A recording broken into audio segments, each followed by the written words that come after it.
Assalamualaikum warahmatullahi wabarakatuh. Alhamdulillah wa syukurillah wa salatu wassalamu ala rasulillah sayyidina maulana Muhammad ibn Abdullah wa ala alihi wa sahbihi wa wala. Amma ba'd, teman-teman media dan hadirin yang saya hormati, terima kasih telah hadir bersama kami pada kesempatan siang hari ini.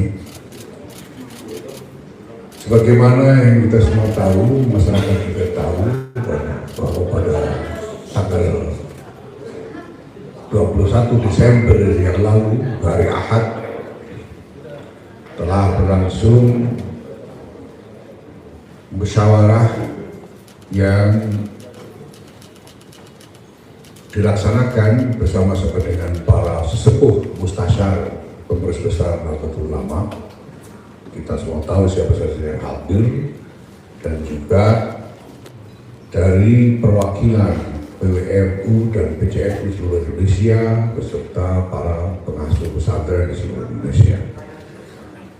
Dan telah diketahui juga bahwa saya pada kesempatan itu sebagai tanggapan saya atas apa yang disepakati oleh para mustasyar dan para peserta musyawarah, yang menyatakan bahwa saya siap mengupayakan islah, dan bahwa pada hari itu juga, pada siang itu juga, saya sudah mengirim pesan kepada Yang Mulia RSA Pengurus Besar Nahdlatul Ulama Kiai Miftahul Akhyar untuk memohon waktu menghadap beliau. Dan pada hari Senin pagi saya telah mengirim surat resmi. Yang hari itu saya hanya mengirim pesan melalui WhatsApp, tapi hari Senin pagi saya kirim surat resmi dengan stempel PBNU kepada beliau untuk memohon waktu menghadap. Pada waktu di Lirboyo saya juga menyatakan bahwa setelah 3 hari, 3 kali 24 jam, saya akan melapor hasil upaya saya untuk dapat melakukan islah dengan RSA. Hari ini, teman-teman sekalian, ini adalah hari ketiga sudah. Waktu itu disebutkan bahwa 3 kali 24 jam itu terhitung mulai jam 12 hari Ahad. Sekarang sudah lebih jam 12 hari Rabu. Maka sekarang waktunya saya memberi laporan tentang upaya islah yang saya lakukan. Pertama, bahwa sampai saat ini saya belum mendapatkan respon, tanggapan, atau jawaban atas permohonan saya untuk bertemu dengan RSA. Saya belum mendapatkan jawaban dari RSA mengenai permohonan itu sampai detik ini, sampai siang ini. Stop cairin pinjaman kalau belum cek ini. Apa tuh? Ini loh biaya tersembunyi. Enggak dong, kan pakai S-Pinjam.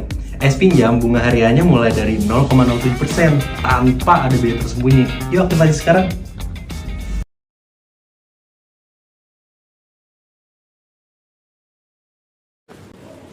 Tapi saya ingin menyatakan di sini bahwa saya belum berputus asa. Saya akan tetap terus berusaha, karena bagi saya memang tidak ada jalan keluar yang maslahat selain islah. Dan saya telah mencoba melalui berbagai jalur komunikasi untuk bisa mengkomunikasikan permohonan saya untuk menghadap itu, untuk memproses islah itu kepada beliau. Tapi ya sampai sekarang sekali lagi saya belum mendapatkan jawaban dari RSA mengenai hal itu. Maka selanjutnya saya akan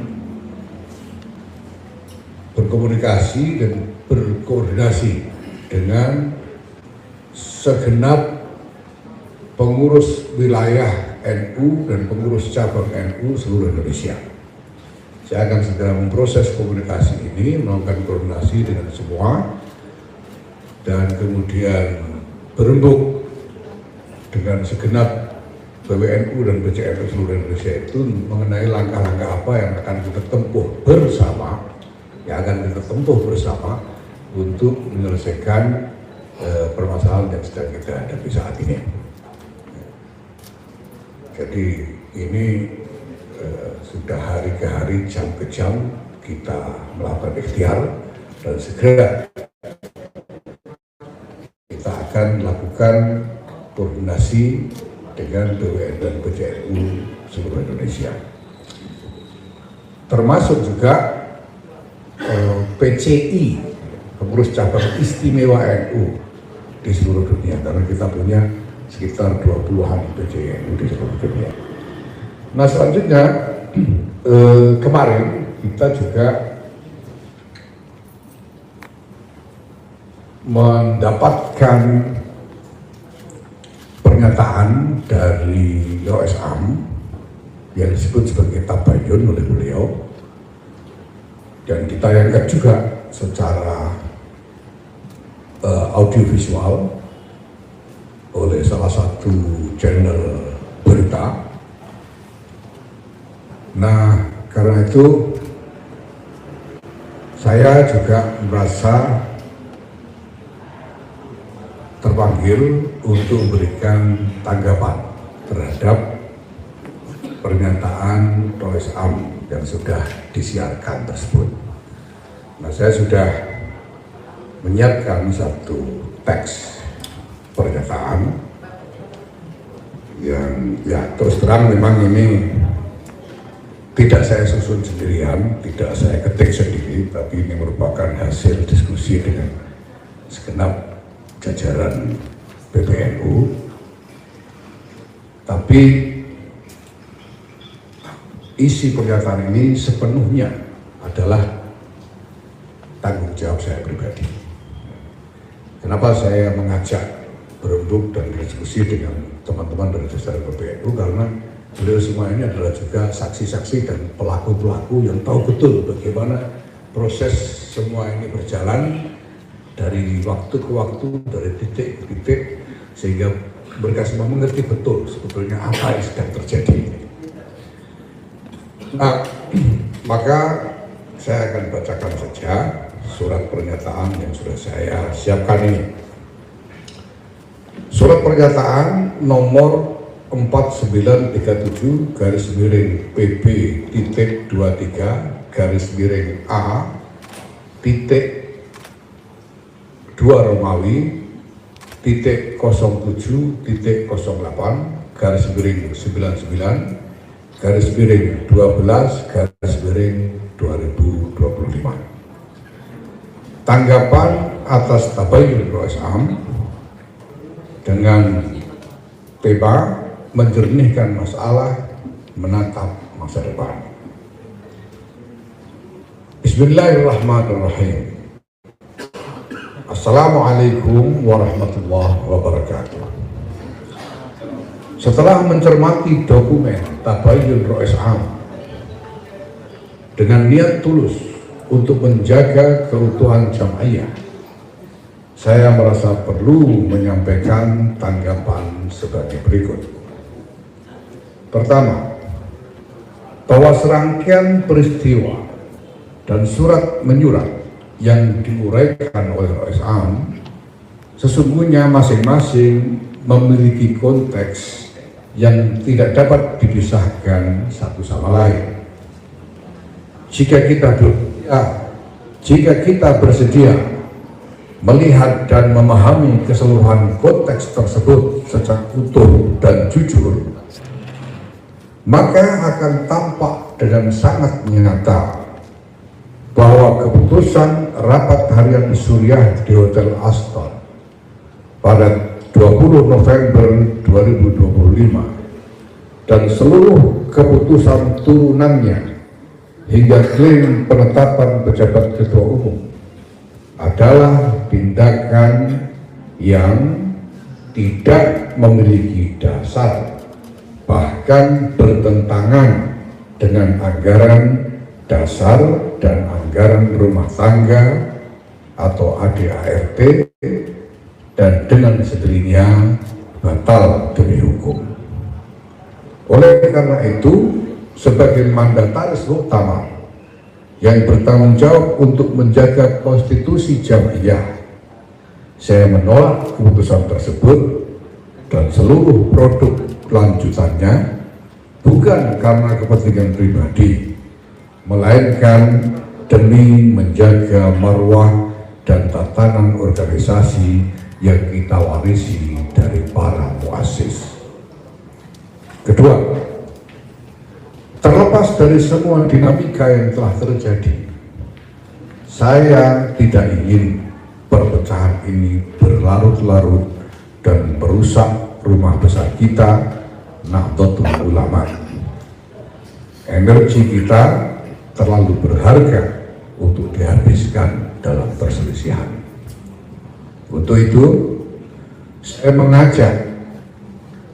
mengajak semua pihak, termasuk diri saya sendiri, untuk saling memaafkan dan membuka lembaran baru dengan semangat persaudaraan atau ukhuwah. Mari kita bersama-sama dalam semangat musyawarah menyiapkan muktamar yang legitimate dan sesuai dengan ADART, sesuai dengan anggaran dasar dan anggaran rumah tangga Nahdlatul Ulama, sebagai jalan keluar yang terhormat dan konstitusional untuk menyelesaikan semua persoalan dan membawa NU melangkah ke masa depan yang lebih baik. Semoga Allah Subhanahu wa Ta'ala senantiasa memberi petunjuk dan meridhai ikhtiar kita bersama. Wallahu muwaffiq ila aqwamit thoriq. Wassalamualaikum warahmatullahi wabarakatuh. Dikeluarkan di Jakarta pada tanggal 3 Rajab 1447 Hijriah atau 24 Desember 2025 Masehi, tertanda Yahya Khalil Stakuf, Ketua Umum. Jadi teman-teman dan hadirin sekalian, sebagaimana juga telah saya tegaskan dalam kesempatan musyawarah di Pondok Pesantren Lirboyo yang lalu, bahwa sejak awal, sejak detik pertama, saya menginginkan islah, saya menyerukan islah. Islah yang saya maksudkan adalah islah yang saya katakan binaan alal haq, islah yang dibangun di atas kebenaran, islah yang dibangun di atas prinsip-prinsip tatanan organisasi yang benar, bukan islah yang binaan alal batil, bukan islah yang dibuat atas dasar kebatilan-kebatilan atau hal-hal yang tidak benar, baik menurut standar norma etika aturan universal maupun menurut tatanan ketentuan ADART. Islah yang saya maksudkan adalah islah untuk kembali pada tatanan, rujuk ilal haq, kembali kepada apa yang benar. Adapun di luar itu kesalahan-kesalahan pribadi, ketidaknyamanan emosional dan sebagainya satu sama lain, kata-kata yang kurang enak satu sama lain, mari kita saling memaafkan, mari kita kembali kepada persaudaraan di antara kita semua. Untuk selanjutnya bersama-sama kita menyiapkan muktamar bersama-sama. Muktamar bersama-sama. Sudah. Kalau sudah muktamar bersama, tidak ada lagi dispute, tidak akan ada lagi perbedaan karena sudah muktamar bersama-sama. Dan biarkan nanti muktamirin para perwakilan yang mendapatkan mandat dari pengurus wilayah NU serta pengurus cabang NU seluruh Indonesia dan pengurus cabang istimewa NU seluruh dunia, mereka yang menjadi pemilik kedaulatan atas muktamar itu, kita serahkan semuanya kepada mereka untuk membuat keputusan. Ini adalah jalan yang terbaik dan juga jalan satu-satunya yang sungguh bermartabat dan konstitusional, sungguh menjamin keutuhan, baik keutuhan organisasi persaudaraan di antara kita semua maupun keutuhan tatanan, keutuhan dari keseluruhan konstruksi jamiah yang kita miliki ini, sehingga kita bisa melanjutkan langkah menuju masa depan yang lebih baik dalam suatu kebersamaan yang solid. Apa yang sudah terjadi ini mari kita jadikan sebagai pelajaran untuk kita semua. Kita semakin tahu apa saja kekurangan kita masing-masing. Mari kita berupaya untuk melakukan bersama-sama melakukan perbaikan menuju masa depan. Demikian saya kira teman-teman yang bisa saya sampaikan sebagai pernyataan saya pada kesempatan ini. Terima kasih atas perhatian. Selanjutnya saya menginstruksikan kepada segenap jajaran pimpinan dan pengurus Nahdlatul Ulama di semua tingkatan, PWNU, PCNU, MPCNU sampai ranting-ranting, untuk tetap menjalankan tugas sebagaimana mestinya. Jangan berhenti, jangan menunggu sampai urusan orang-orang PBNU ini selesai. Jangan ada jeda, karena tugas, kegiatan, pekerjaan kita tidak pernah berhenti, tidak pernah jeda dari hari ke hari. Sebagaimana kita tahu, selama ini juga kita terus berusaha supaya tidak ada tanggung jawab tugas yang sampai tercecer hanya gara-gara masalah ini. Ya. Dalam kontribusi kita untuk menanggulangi dampak bencana di berbagai daerah, khususnya di Sumatera, juga jalan terus sampai sekarang, semakin berkembang kontribusi kita di sana. Berbagai program dari lembaga-lembaga juga terus kita jalankan tanpa ada yang tertunda, dan saya instruksikan seluruh jajaran pimpinan dan pengurus NU di semua tingkatan untuk melakukan hal yang sama. Jangan ada yang berhenti, jangan ada yang jeda. Semua tugas kita laksanakan sebagaimana mestinya, sambil tentu saja kita bersama-sama mengupayakan jalan keluar dari permasalahan yang saat ini kita hadapi. Terima kasih. Wallahu muwaffiq ila aqrabit thariq. Wassalamualaikum warahmatullahi wabarakatuh. Waalaikumsalam warahmatullahi wabarakatuh. Demikian keterangan pers yang diberikan oleh Ketua Umum, dan ada kesempatan beberapa saat untuk teman-teman media mengajukan pertanyaan. Mohon teman panitia untuk bisa membantu membagikan mic. Ya, kanan ini. Sebutkan nama dan dari media mana. Assalamualaikum warahmatullahi wabarakatuh. Selamat sore Gus, izin saya singgih dari kompas.com. Saya sedikit mungkin mengutip kata Gus Nadir soal positifnya konflik dualisme ini. Jadi Gus Nadir bilang ada sisi positifnya itu di konflik dualisme PBNU ini. Ketika bencana di Aceh, biasanya nyumbang 1, sekarang 2 yang nyumbang. Oke. Pertanyaan saya terkait dengan konflik dualisme ini, adakah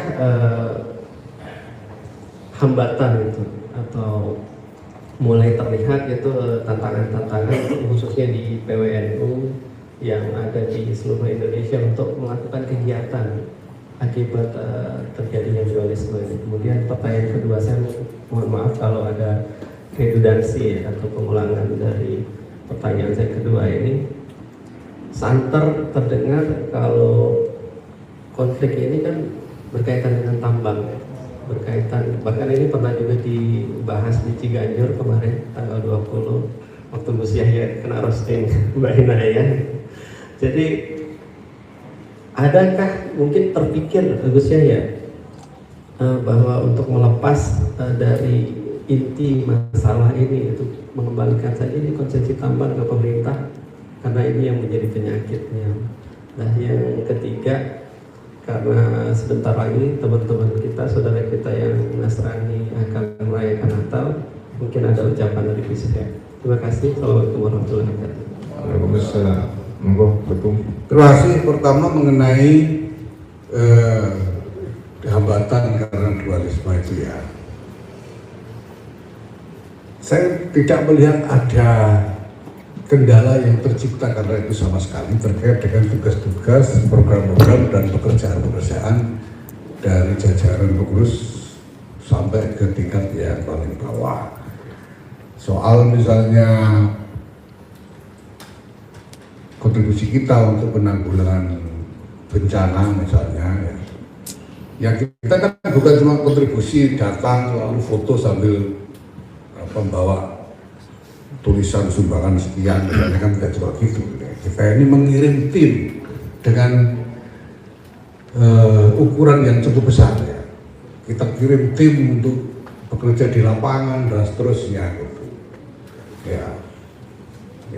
Kemudian program-program kaderisasi rutin juga berjalan terus tanpa ada jeda sama sekali, terus menerus sekarang. Program-program dari berbagai lembaga juga berjalan dengan baik tanpa ada sama sekali hambatan. Kemarin misalnya kita baru saja meluncing penyerahan BPJS untuk pekerja informal dan guru-guru ngaji yang jumlahnya juga saya kira sangat signifikan, ada lebih dari 10.300 peserta BPJS yang kita berikan kemarin, dan juga program-program yang lain semuanya berjalan dengan baik ya. Karena sebetulnya tim yang mengerjakan tugas itu solid di sini gitu. Cuma ini ada ya 1-2 orang ya seperti itulah ya. Dan semuanya tidak terganggu. Kita bisa lihat dari dari mereka yang menyatakan diri sebagai pihak yang berbeda, tidak dilakukan apa-apa selain membuat pernyataan-pernyataan gitu. Sementara kita kerja masih terus jalan sehari-hari. Nah, maka sebetulnya tidak ada hambatan kalau soal tugas. Sampai ke bawah juga begitu, karena saya juga secara rutin berkomunikasi, saya masih terus berkeliling ke berbagai wilayah untuk berkomunikasi dengan PWNU dan PJNU di seluruh Indonesia, dan selalu saya tekankan bahwa pekerjaan jangan berhenti. Ya. Kantor hidup, ini teman-teman saya kira mungkin ada yang tiap hari nongkrong di sini nyegat saya gitu. Dan selalu ramai di kantor, pekerjaan tidak pernah sepi. Jadi kalau soal itu tidak ada masalah. Kalau keuntungannya misalnya yang nyumbang 2 ya, yang sana kan supaya pantas gitu. Kita kan bukan cuma pengumuman, kita turun sebagai tim. Dan saya mendampingi untuk mengkonsolidasikan tim kami dari NU Peduli dengan tim yang bertanggung jawab di daerah, misalnya dengan pemerintah provinsi Aceh, nanti dengan Sumatera Utara, Sumatera Barat dan seterusnya. Dan semuanya berjalan dalam koordinasi yang baik sekali sampai saat ini. Kemudian mengenai soal tambang, ya kenapa isu tambang ini muncul kan karena NU dapat tambang. Karena NU mendapatkan konsesi tambang. Seandainya tidak ada konsesi tambang itu, apakah tidak terjadi hal seperti ini? Ya belum tentu juga. Ya, belum tentu juga. Tapi tentu kita ingin mendalami masalah ini dengan baik, ya, karena namanya perbedaan itu biasanya kan memang karena ada perbedaan kepentingan dan itu isunya bisa macam-macam. Kita akan lihat nanti. Soal tambang ini dikembalikan atau tidak, ya nanti kita musyawarahkan baik-baik. Tapi yang paling penting adalah bahwa sejak awal kita punya prinsip bahwa tambang ini tidak bisa dikerjakan dan tidak boleh dikerjakan oleh NU sendirian atau hanya bersama pihak-pihak swasta. Ini harus dikerjakan dalam koordinasi dengan pemerintah, itu prinsipnya. Karena ini adalah sesuatu yang diberikan oleh pemerintah yang asumsinya adalah merupakan bagian dari agenda negara, maka tidak bisa ini lalu kayak orang dikasih lalu boleh dibawa lari kemana saja, kan tidak boleh gitu. Ini harus dikoordinasikan dengan pemerintah. Nah soal nanti konstruksi pengelolaannya seperti apa bersama-sama dengan pemerintah itu tentu nanti akan terus dikoordinasikan. Ya. Apakah perlu dikembalikan itu atau tidak? Ya kita lihat nanti. Ini kan saya sudah jelaskan sejak awal, kami ini tidak minta, tidak nuntut, tidak minta, tidak nanya-nanya. Tiba-tiba pemerintah membuat kebijakan seperti ini. Nah, nanti mari kita koordinasikan bersama bagaimana supaya berjalan dengan sebaik-baiknya. Nah, kemudian ketika terima kasih diingatkan tadi, ya, ucapan resmi saya sebagai Ketua Umum Pengurus Besar Nahdlatul Ulama atas nama PBNU, tentu saja kami mengucapkan selamat bergembira, selamat berbahagia kepada saudara kita yang merayakan Natal. Ya. Semoga ya kita semua bisa hidup bersama-sama dalam kedamaian sesuai dengan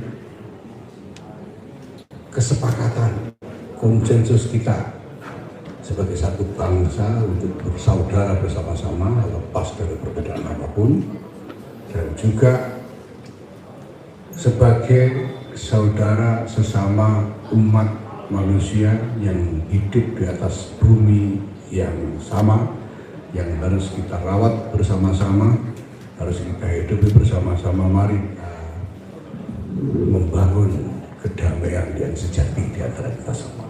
Terima kasih. Yang kedua,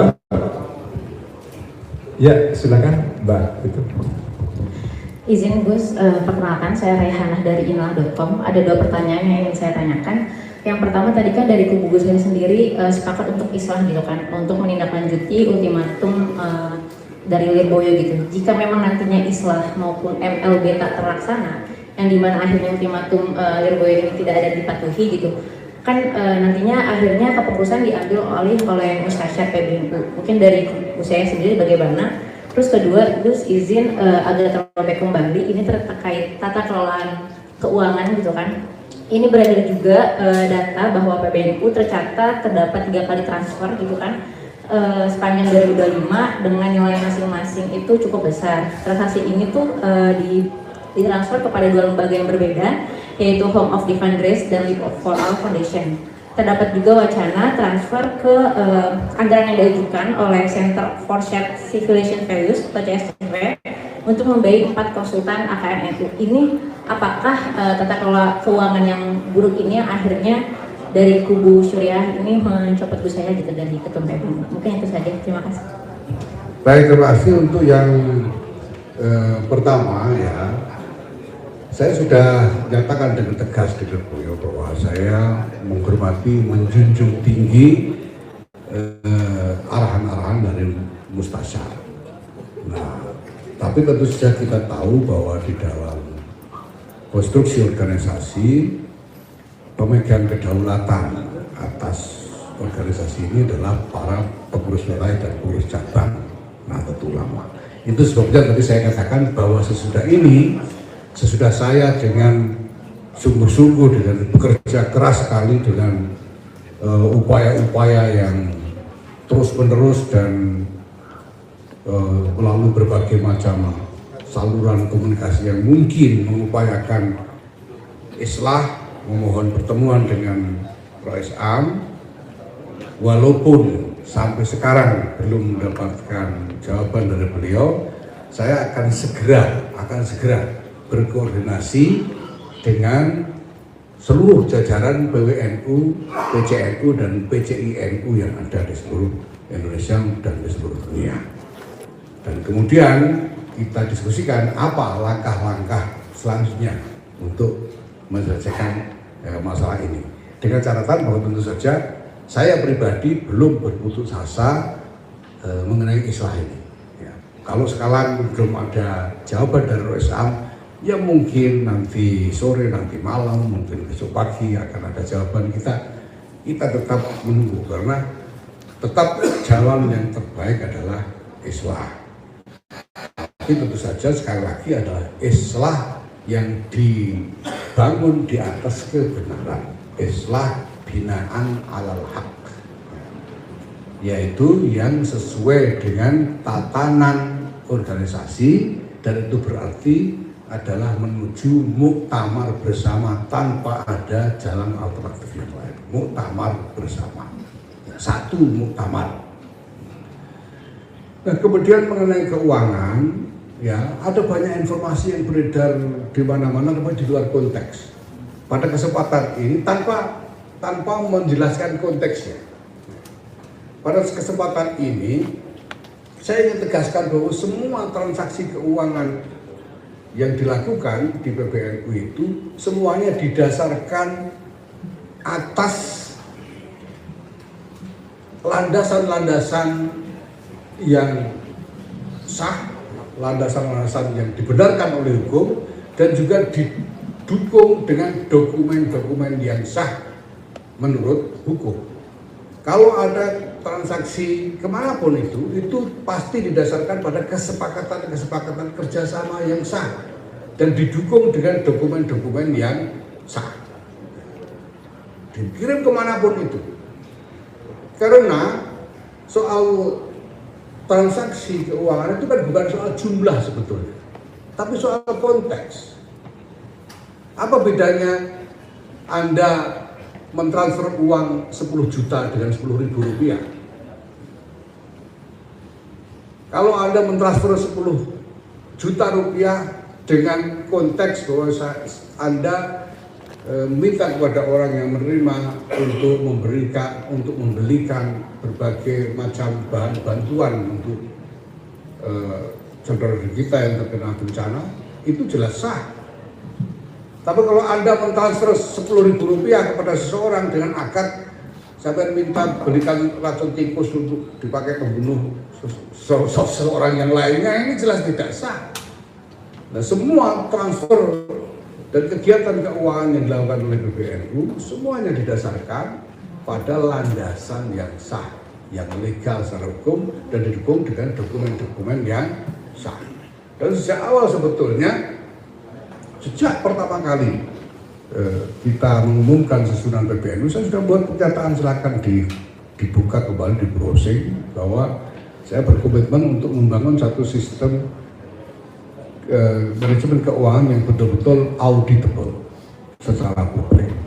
Itu terus-menerus kita upayakan, ya, dan kita memang ingin melakukan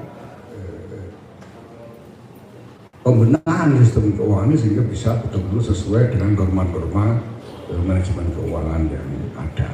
Bahwa sekarang beredar berbagai macam berita seperti itu tanpa konteks, saya kira itu karena ada kepentingan insinuasi, ya. Karena orang mungkin cenderung untuk melihat jumlah tanpa memperhatikan konteks. Padahal berapapun itu semuanya dalam konteks yang dibenarkan oleh hukum. Saya kira ini yang bisa saya sampaikan. Makanya saya selalu meminta islah yang benar, tabayun yang benar. Persoalan ini kan terjadi karena ada tuduhan-tuduhan berdasarkan informasi-informasi yang hanya separuh-separuh, hanya parsial, dilepaskan dari konteks, kemudian seolah-olah ada masalah. Padahal apabila saya diberi kesempatan untuk tabayun, untuk memberikan klarifikasi, akan jelas sekali bahwa tidak ada masalah. dalam soal apapun yang disampaikan. Itu sebabnya pada kesempatan bertemu dengan para sesepuh mustasyar di Lirboyo dan saya diberi kesempatan untuk menyampaikan sesuatu di hadapan beliau-beliau, saya sampaikan bahwa posisi saya adalah posisi menjaga 3 hak. Ini bukan soal saya harus tidak rela kehilangan jabatan atau apa, tapi saya dalam posisi menjaga 3 hak. Yang pertama adalah hak pribadi saya untuk diperlakukan adil, bahwa kalau saya dituduh dengan tuduhan apapun, saya ini berhak untuk diminta klarifikasi, saya berhak untuk mendapatkan jawaban. Tapi tanggal 20 November ada satu forum yang disebut Rapat Harian Suriah itu melontarkan berbagai macam tuduhan kepada saya dan saya tidak boleh memberikan jawaban, tidak boleh. Peserta-peserta sudah menuntut supaya saya dihadirkan, tapi saya tidak dihadirkan. Ini adalah perlakuan, jelas perlakuan yang tidak adil. Yang kedua yang saya wajib jaga adalah hak dari wibawa ulama, karena forum Suriah itu forumnya ulama. Kalau kemudian forum Suriah itu membuat keputusan dengan cara yang tidak adil, lalu ada persepsi seolah-olah cara seperti itu dibenarkan oleh syariat, karena yang melakukan adalah ulama-ulama. Nah ini betul luar biasa berbahaya kalau kemudian orang menganggap bahwa kalau begitu main begini ini boleh secara syariat misalnya, itu tidak bisa. Itu harus saya jaga. Dan yang ketiga adalah hak organisasi. Organisasi ini memiliki tatanan, harus dipelihara integritasnya, tidak boleh diterabas begitu saja hanya karena kepentingan-kepentingan, hanya karena beda pendapat, hanya karena perbedaan di antara sesama pengurus satu personal organisasi. Tidak boleh begitu, ada tatanannya. Oke, faktanya saya berbeda dengan sejumlah teman yang lain di dalam organisasi. Jalan keluarnya bagaimana? Ada. Di dalam tatanan organisasi itu jalan keluarnya ada. Ya, sampai dengan misalnya tidak mau lagi saya ketua umum, ada jalan keluarnya lewat muktamar. Tidak lalu untuk potong kompas dengan sembarangan, itu tidak bisa. Ini adalah hak organisasi, karena kalau tanpa mengikuti tatanan organisasi yang benar, maka keberadaan organisasi ini jadi sia-sia. 100 tahun sejarah NU ini menjadi sia-sia kalau tatanannya diabaikan. Saya kira demikian. Saya kira cukup. Oke, satu lagi terakhir ini. Assalamualaikum Gus Yahya, saya Iqbal dari Harian Kompas. Sedikit konfirmasi aja Gus Yahya soal surat tabayun dari Rois Am yang beredar. Saya bacakan yang di poin E soal tabayun kepada Ketua Umum PBNU sebanyak 2 kali. Yang pertama hari Kamis tanggal 13 pukul 3-5 bertempat di Surabaya. Yang kedua hari Senin tanggal 17 pukul 1 sampai pukul 2 di ruang Rois Am di sini, dan disebutkan bahwa Gus Yahya undur diri dari waktu yang disediakan. Nah, pertanyaan saya Gus, ini apakah benar soal tabayun yang disebutkan oleh Rois Am? Dan yang kedua, apa hasil dari tabayun itu Gus? Terima kasih. Lepas dari tidak akuratnya informasi yang disampaikan itu ya, saya bisa katakan memang ada pertemuan itu, walaupun informasi yang disampaikan tidak akurat. Yang dikatakan 2 jam sebetulnya hanya setengah jam, ya, yang dikatakan 1 jam sebetulnya hampir 2 jam. Dan di dalam pertemuan kedua di sini saya bukan hanya menjawab pertanyaan-pertanyaan, tapi juga menyerahkan dokumen tertulis sebagai jawaban atas tuduhan-tuduhan yang juga disampaikan kepada saya secara tertulis pada kesempatan pertemuan pertama. Nah persoalannya kemudian jawaban yang saya sampaikan, walaupun semua pertanyaan saya jawab sampai tuntas, sampai tidak ada pertanyaan lanjutan, kemudian disusul isu yang lain, dilanjutkan isu yang lain, saya jawab juga sampai tuntas, sampai tidak ada pertanyaan lanjutan dan seterusnya. Tapi di dalam pertemuan yang disebut rapat harian Surya itu, jawaban-jawaban saya sama sekali tidak disampaikan.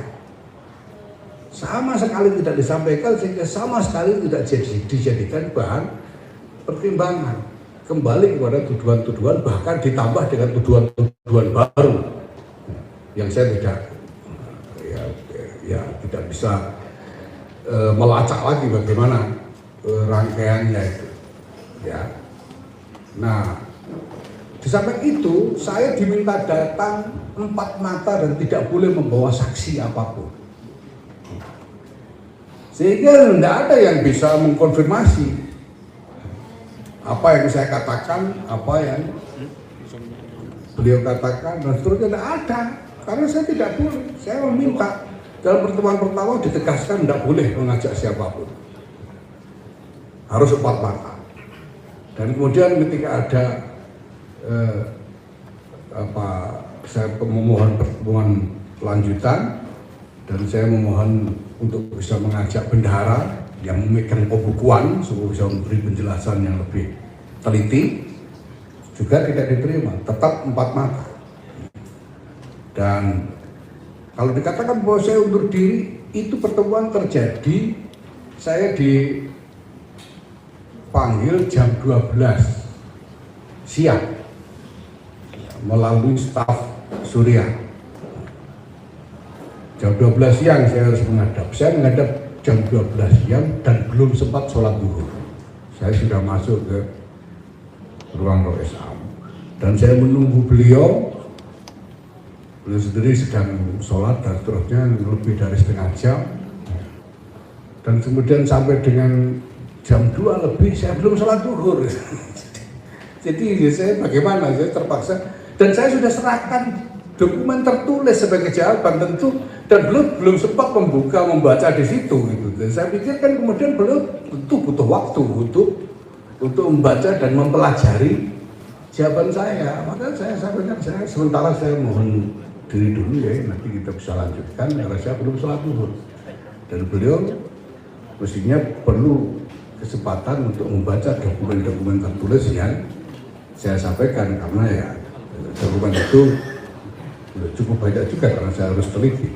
Dalam pertemuan pertama itu kenapa tidak tuntas? Karena saya dipanggil tanpa diberitahu keperluan pertemuannya. Saya diminta datang sendirian dan tidak diberitahu untuk apa. Dan tiba-tiba dalam pertemuan pertama itu saya disodori dokumen-dokumen yang berisi tuduhan-tuduhan itu. Maka saya tentu saja pertama, saya tidak mungkin memberikan jawaban hanya dengan lidah saya saja. Saya harus membawa data-data, laporan-laporan dokumen yang jelas supaya masalahnya tuntas. Dan saya datang tidak membawa apa-apa karena tidak diberitahu keperluan pertemuannya. Maka saya hanya bisa menjelaskan secara umum, misalnya dengan mengatakan bahwa ini ada peristiwa-peristiwa, tapi setiap peristiwa punya konteks. Konteks ini yang harus diperhatikan. Dan saya bisa menjelaskan konteksnya satu persatu, lengkap dengan dokumen-dokumen pendukung. Tapi waktu itu saya belum bawa. Nah, ini kemudian saya minta pertemuan berikutnya dengan jawaban tertulis itu. Sebenarnya seperti itu. Tapi ala kulli hal ya, apapun juga, kalau di dalam rapat dengan anggota-anggota Surya yang hadir, saya tidak diizinkan untuk memberikan jawaban dengan alasan karena sudah bertemu dengan Rois Am. Apa gunanya rapat? Kenapa Rois Am tidak langsung membuat keputusan sendiri saja tanpa melalui rapat? Karena kalau rapat, saya harus bertemu dengan rapat, saya harus menjawab di depan rapat, dan itu tidak terjadi. Saya tetap tidak diizinkan memberikan jawaban. Tapi ala kulli hal sudahlah. kita memang kadang-kadang terdorong karena ya pikiran-pikiran kita masing-masing melakukan tindakan-tindakan ya, yang tadinya kita mungkin mengira itu sudah benar tapi ternyata tidak, misalnya itu biasa. Yang penting sekarang mari kita kembali kepada tatanan yang seharusnya. Kesalahan-kesalahan apapun mari kita perlakukan sesuai dengan tatanan yang ada. Jangan sampai kita membuat keputusan tindakan di luar tatanan. Tindakan keputusan yang inkonstitusional itu jangan sampai. Mari kita kembali kepada tatanan. Nah, hal-hal yang merupakan kesalahan-kesalahan pribadi mari saling memaafkan.